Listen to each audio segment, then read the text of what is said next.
And we would like you to think outside the box. But to think appropriately outside the box, you need to understand the box. You know, I'm not a particularly Picasso fan, but he does do interesting work. And I always thought, this is easy. Guy can paint like an old master. Okay? He learned the discipline of painting. And so even though you may not see it in his work, there's some understands what the human eye sees.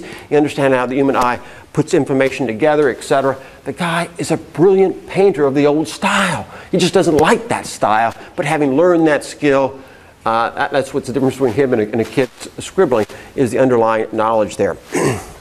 But in terms of thinking outside the box, I'm going to share a story with you. It's from the car rental industry.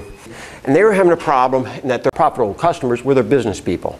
You know, they got the big cars, they regularly rent over and over again. And what would happen is some big 747 full of vacationers would come in there and they'd flood the counter, and the business people would have to wait, and they would be unhappy.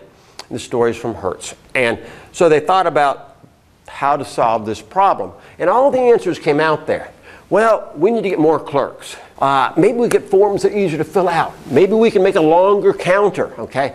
Maybe we can buy faster computers and faster printers, et cetera, et cetera. And all the standard solutions were coming out.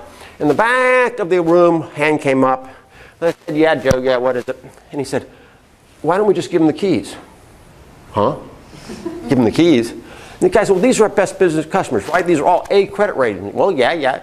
We've got their credit card information on our computers, right? We have copies. We know their driver's license information. Yeah.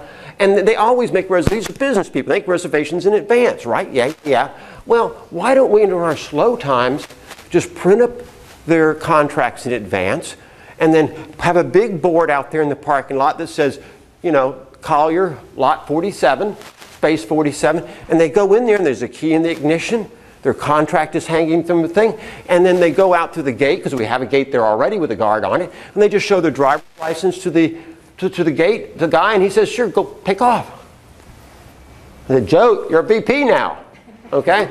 And it's called the Hertz #1 program. And I've used it, and it's the most wonderful thing in the world. I just walk past that counter, and out there's that big sign that says where my car is, and I drive away. I barely have to break my step. Love it. Now, of course, everybody copied Hertz.